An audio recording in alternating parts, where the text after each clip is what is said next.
But some areas where the plan would hurt more than it helps. Tax increases on our job creators. President Obama wants to eliminate tax deductions for oil and gas companies making domestic energy more expensive, eliminate the ability to claim deductions by individuals who make over $200,000 and families that make over $250,000, taking more than $400 billion out of the pockets of our small business owners and job creators, changing the tax treatment of carried interest and the depreciation schedule of certain business-related assets. Taxing job creators is not the answer. Now, if you think about it, in November, President Obama agreed to extend the 2001-2003 tax cuts. And what did he say? He said at the time, we need to extend those because I do not believe it's time to tax the job creators at a higher rate. Isn't it amazing that 9 months later, just 9 months later, where unemployment has stayed the same, he's now talking about donuts. It's an interesting concept. I mean, again, I'd love to know what changed in the last 9 months. I know unemployment hasn't changed. Another duplicate round of politically motivated stimulated spending that cannot afford. I asked all of you before we started, do you think the stimulus worked? I think almost 90% of you said it didn't. He would love to have another one. We are already in a fiscal situation where all spending must be examined through a lens of deficit protection and prioritization of the whole federal budget. Spending must be impactful, smart, instead of wasting money on special interest giveaways. Spending without a plan is not an answer. Debt, budget debt and deficits. On September 21st, the House passed an 8-week continuing resolution cutting funding to $6 billion below FY 2011 levels. Consistent with spending goals outlined in the Path to Prosperity budget, the House has repeatedly voted to bring spending levels down below historic averages over time. Just so you know, the budget, the continuing resolution, and the funding dollars were consistent with spending goals outlined in the Path to Prosperity. And the Path to Prosperity was voted and approved by a bipartisan group of Congress people. It was, 85 plus Democrats, 100 plus Republicans voted for this. So the current debt ceiling, the current CR is just a continuation of what was approved back in July. Historic trends, again, I get back to our historic trends are right here. What's important about this government spending as a percentage of GDP? As you can see, we've always run somewhere around 20%. Today, we're heading on our current path. And here's where we're going. If we do nothing on the current path, our spending levels are heading in that direction. Under the Path to Prosperity, we're going to bring our spending levels down. There's a reason why, if you go all the way back, almost over 200 years, that our spending has always been under the 25% area of GDP, except for one time, and that was during World War II.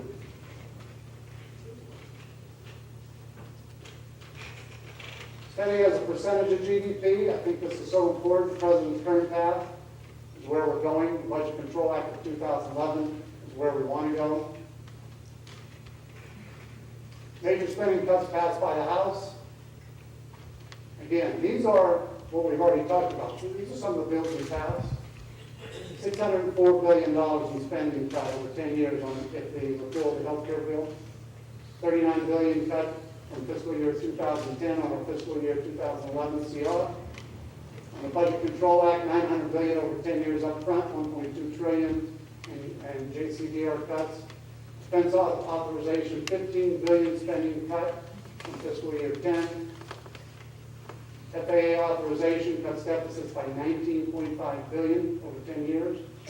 Americans Invent Act cuts deficits by $700 million over 10 years. These are our appropriation bills. One thing I've learned in Washington, we spend a lot of time on appropriation bills. We have 8 appropriation bills. We've passed 5 so far. We've got 3 or 4, I think 8 or 9 appropriation bills. We've got 3 or 4 yet to go. These are the cuts that we have in our appropriation bills that we have already passed. Now remember, if I go back to that slide, where do you think the Senate's going? They haven't passed any of this. Government spending as a percentage of GDP.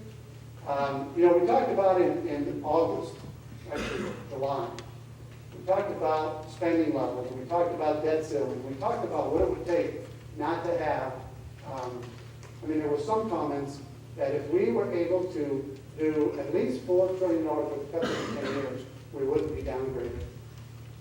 The path to prosperity actually cut $6.2 trillion. But of course, it didn't make it through the Senate. The president's budget is right there. So as you can see, the cuts the House has planned on the path to prosperity cuts paying by $6.2 trillion. The president's budget achieves 10 years from the president's budget. The Budget Control Act achieves 2.1 to 2.4 trillion of those cuts. So we have already cut in the Budget Control Act, which was passed in July. We've cut 2.1 to 2.4 of this 6.2 trillion. Not enough, but there's going to be plenty more CRs. There's going to be plenty more budgets. There's going to be plenty more appropriation bills. Next steps. What I am doing to help you find a job. There's a lot of people who say, what are you doing? What are you doing? Where's the jobs? The Employee Act. This is a bipartisan effort to help employees make new hires. This bill says, I touched a little bit on it, it's basically if the individual is unemployed, if he goes to an employer and the employer hires him, the employer has to pay him a minimum of 110% of what he's getting on unemployment. The unemployment then does not go to the employee anymore. The 85% of the unemployment goes to the employer to subsidize and help him employ that person for the first 3 months. That's a training period for the first 3 months only. And it will offer people 3 months of an opportunity to train somebody, bring them on board for about 25 cents on the dollar. At the same time, it saves 25 cents on the dollar to the federal government. And at the same time, it gets the person who's unemployed and puts them back to work, paying taxes and training for a new position. This bill, the Employee Act, has bipartisan support. It's growing. There's additional Democrats and Republicans signing on to it. It's amazing how Washington works because it works slowly. I think this thing should have been passed in May, but I'm going to keep working at it, and hopefully we can get something done. I did a job fair in June. It was 61 employers offering 1,000 jobs. We still are tallying how many people got jobs. I can tell you that there were at least 35 to 50 jobs that we know of, people that got jobs, but we have not gotten all the information back. So again, there were over 1,000 jobs offered, and we had close to 1,500 people attending. The other thing I'm doing, which I believe is very important, I'm working across the aisle. I do have a couple colleagues, Democratic colleagues on the other side who have come to me and said, you know what, Jim, we understand what you're doing. We may disagree on how you're trying to get there, but we like the way you're doing it. We'd like to work with you. We think we can all work together. In fact, we said we all have to work together. We're all Americans. This is not a Republican or Democrat problem. This is an American problem. We have to be able to work together. So we now have meetings about every 3 weeks. Republicans and Democrats, 6 Republicans, 6 Democrats. We talk about all the things that I've just talked to you about. The Employee Act is one of them. I've got a few of those individuals to co-sponsor it with me, and you're going to see a lot of other things that you'll see Jim Renacci as a Republican and others as Democrats co-sponsoring as we move down the aisle, because as I've said, this is not a Democrat problem. This is not an American problem. This is not a Republican problem. It's an American problem. We have to fix things. We have to work together. I see my friend there with the red card on working together. Wow. Next steps, maintain focus on cuts. Encourage the Joint Select Committee on Deficit Reduction to tackle the big issues and come up with a long-term solution to balance the budget and return to solvency. We have to do that. Pass a balanced budget amendment to send to states send to the states for your voices to be heard. 17 years ago, the balanced budget amendment failed by 1 vote in the Senate. If you think about it, 17 years ago, it failed by 1 vote in the Senate. If it was passed, we would not be where we're at today. It passed the House in bipartisan fashion, and it failed the Senate by 1 vote. Continue working to limit the size and scope of government through the fiscal year 2012 appropriation process, the fiscal year 2013 budget, and the next year's round of debt ceiling negotiations. Next steps, maintain focus on jobs. You know, our whole goal, my whole goal, is to maintain focus on jobs. Jobs are not created by government. I know there's some people who always want to say they disagree, but jobs are not created by government. I was an employer, 28 years, created over 1,500 jobs. I understand what it takes to create a job. I understand that I got to get the government to pull back and allow me to create a job. I can't create jobs when there's no certainty and predictability. I can't create a job when I don't know what my tax rates are going to be. I can't create a job when I don't know what my health care costs are going to be. I can't create jobs when there's certainty and predictability. And I can't create a job when everybody is concerned about our future. So what do we need to do? Tax code reform, new policies that encourage innovation and investment while making American companies more competitive at home and abroad. Make sure you see this. We have said it time and time again. The Republican House is for tax code reform. They're for eliminating loopholes. They're for reducing the tax rate at the same time. Work towards a national all-of-the-above energy policy that makes America less dependent on foreign oil and maximizes American resources to ensure affordable energy made by American jobs. Again, American energy that will create American jobs. That's the key. Bring certainty and predictability to our job created by clamping down on new regulations. Again, I've already told you, at least I've been there, I understand it. When you have overburdensome regulations, you're not going to do things. We have to be able to pull back those regulations. That's where we're at. Kind of gives you an overview. At this point in time, I will open it up for questions. I'm going to tell you right now that my voice, I have been out since 8 o'clock this morning. I've talked to at least 4 groups already. My voice is leaving me, but I'm going to do my best to keep it going. But if you hear cracking or getting away from me, it's not because of the question.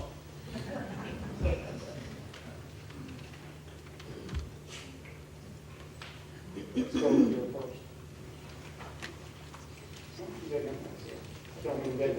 You're next. The first thing I'd like to say, Congressman Renacci, is thank you for standing tall and holding your principles. I'm really pleased to see that you're much more mature than last time I went to a town meeting.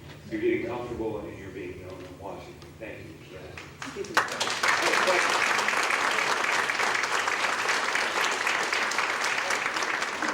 Much more mature than seeing my voice back. My question is, I heard right before I came here, there was a blurb on the TV news about the Department of Energy, DOE, is looking at some $6 billion they're trying to spend before the fiscal year comes to an end in a few days. And they're probably going to spend it on green energy projects like Solaris. And here's my question. As a member of Congress, doesn't the Constitution say that you're supposed to authorize, Congress is supposed to authorize government spending?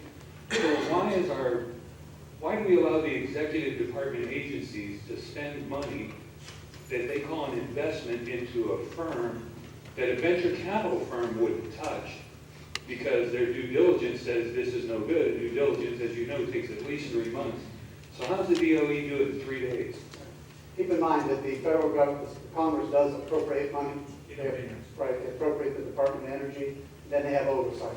So the Department of Energy makes the decisions of what it's going to spend. We have oversight to determine whether that spending is good. The one thing you have in this Congress, for the first time in at least 4 years, is oversight. So we are looking at everything. There's oversight committees in every one of our subcommittees because we want to be able to see what they're doing and see what those expenditures are. But we appropriate. We don't do line items. We don't do specifics. We appropriate the dollar. Let's go back to Anderson's already asked me.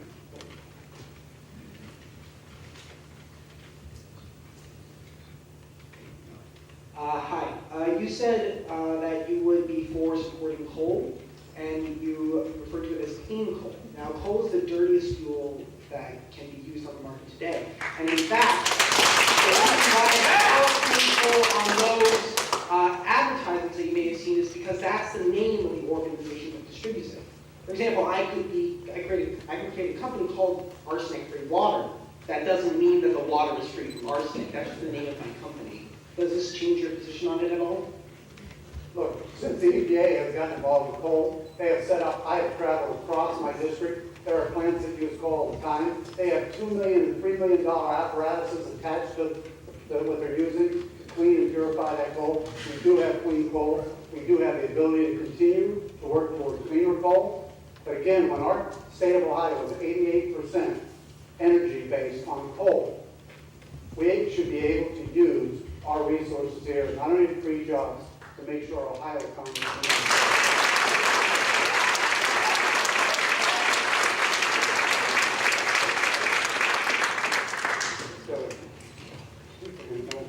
trying to keep following through. Hello. You opened up your speech today with a lot of talk about deregulating the EPA and other things. You sponsored some bills that had to do with bringing like Clean Air Act out of the picture. Are you aware of how much is actually spent on healthcare because of health problems caused by pollutants in the air and the water, such as asthma or other respiratory problems alone? It's interesting, the comment is about, you said deregulation. Nobody talked about eliminating regulations. What we're talking about is eliminating stifling job-creating regulations.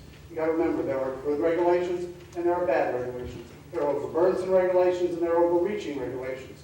When we ask in the Train Act just to tell us what is the economic impact of those regulations, that's what we should be looking at. That's what you should be looking at. That's exactly what everybody in this room should be worried about.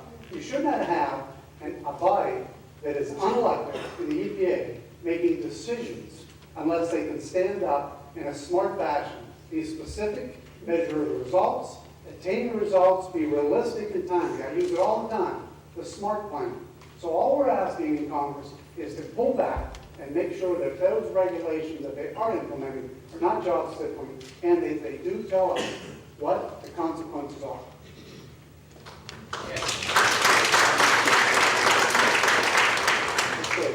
Somebody over here might well, I have a friend there with this. My friend here comes to every town hall. I think he's a fan. Well, the Congressional Budget Office indicated that the Ryan plan you voted for would raise the cost of health care for all Americans and not produce a surplus for 29 years. Further, the CBO indicated the surplus would only happen if things that had never occurred happened. For example, if tax cuts produce jobs.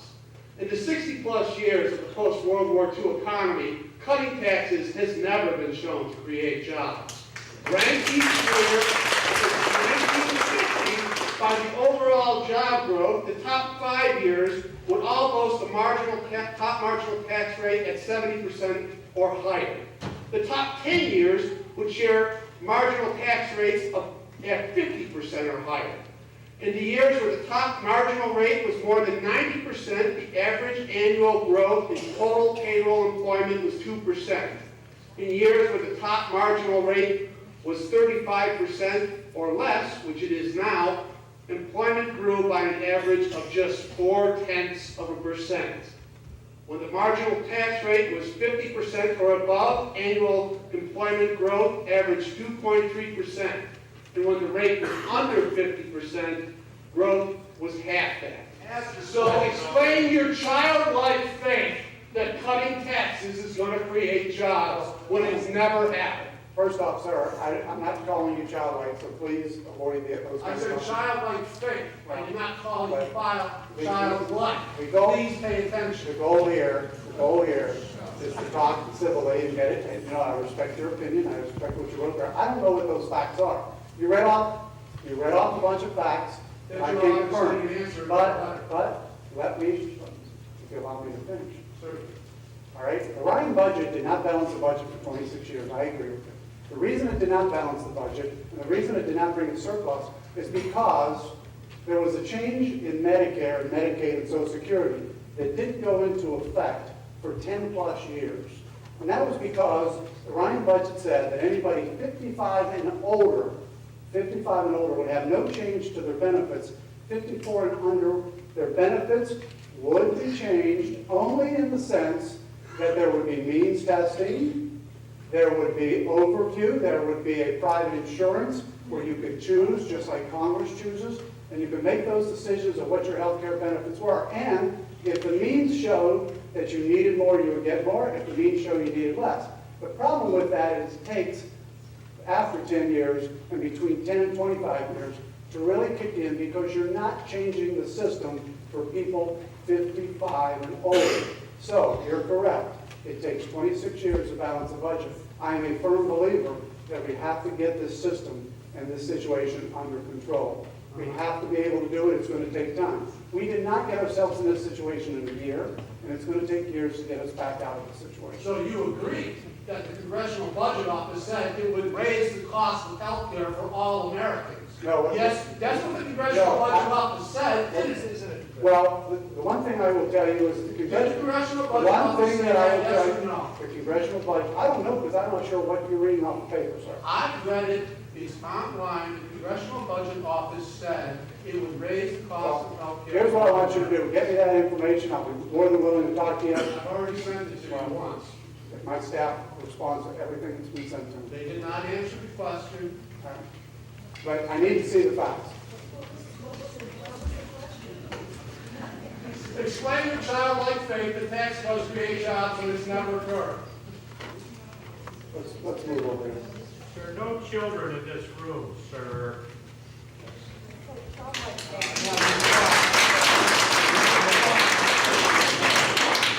Congressman, in 1972, we all know that we abandoned the gold standard in the United States, which had as its purpose a limitation on government's overall ability to spend. In the time since we eliminated the gold standard, the United States has entered into year after year after year after year of basically spending more than it takes to do. We're a republic, so every one of us in this room is responsible for that ever-increasing debt. It took us over 30 years to get here. It's a major problem because we just spent more than we had to spend. As we borrow more and more, that problem just gets more acute, and somehow in the United States we have to deal with that. So don't you feel that since that total national debt, which isn't 14 trillion, when you include all the promises that we've made to all sorts of pensions and expectations in the future, it's something now like 50 or 60 trillion. Don't you think that that single fact overrides and makes moot almost every other issue that we debate ad nauseum, like Social Security or Medicare or unionized employees, et cetera, et cetera? All that is moot. And isn't it also true that in this country, as we work together to figure out how to do it, since John Thornton Company was incorporated in 1949, and we've been here all of our life, 137 years, and we are, every one of us, living and working and creating jobs every day, to say that corporations are not people is kind of the dumbest thing that you could possibly do in a meeting like this. What?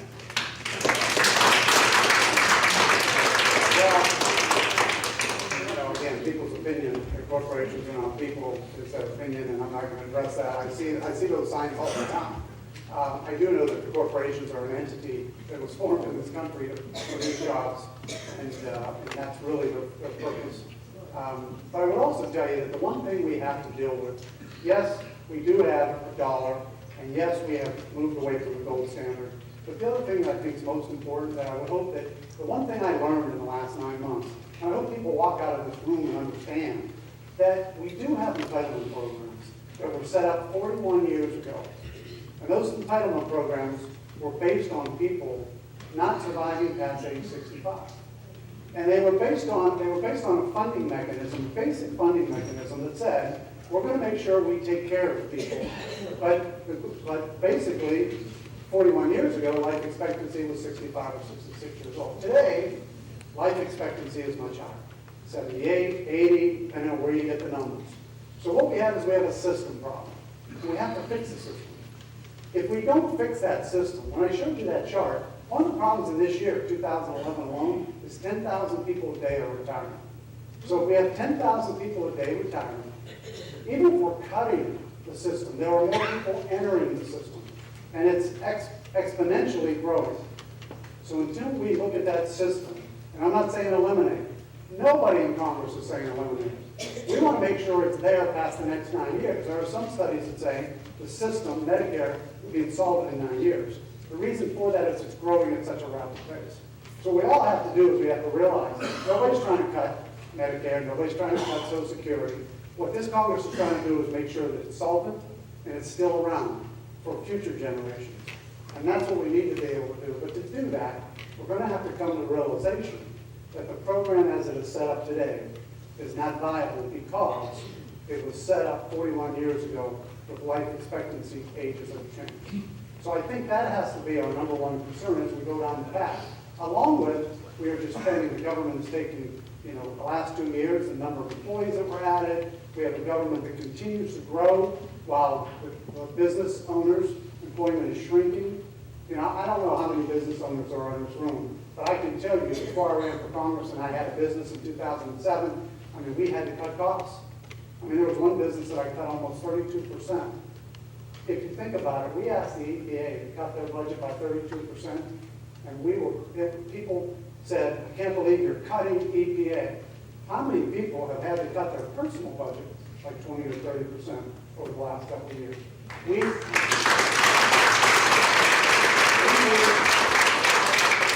The solution has to come from everybody.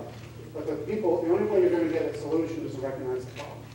And again, we have a couple problems there, but that's the one big problem. Our spending machine is growing so rapidly, the system has to change.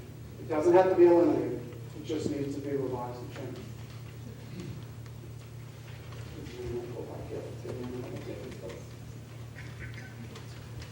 Talked a few minutes ago about government oversight of the appropriations. I have some relatives in the business of getting government contracts, and they're very busy in September because each and every agency is looking to spend every nickel in their budget during the month of September. Here's an idea for you. Take September away from the agency's next budget time around. If they haven't spent it by the September 1st, they don't need to spend it. It's an interesting concept. I will tell you this, as somebody in the private industry, I always use this story. It's one of the reasons why I got involved in Congress. I was actually looking at a company at one point in time as a CPA for a potential buy that was in the military field. And I noticed that this one year, the company had made a lot of money. And the other years, it hadn't made as much. So by the time I had gone down there and looked at this company several times, I started to dig in and realized that the reason the company made so much money the one year is because the Department of Defense had extra money in September and actually gave it to the company in September to do something, and then there was just a penalty when they didn't do it, they were able to keep all those dollars. Folks, I can tell you right now that that was the biggest waste of money I've ever seen, and that was just one program, one contract, one division. Can you imagine what we have across the board with the federal government? So I agree with you. When it comes down to the end, now the bipartisan group that I've told you about, we've talked about this issue. And what we're going to try and do is come up with a solution where the last month, maybe in the last month, we let these people say, well, if you haven't spent the money, don't spend it. We'll let you roll it into the next year as long as you can show us that it's needed, and here are the reasons. And I think we're going to try and come up with a way to make that work versus eliminating the whole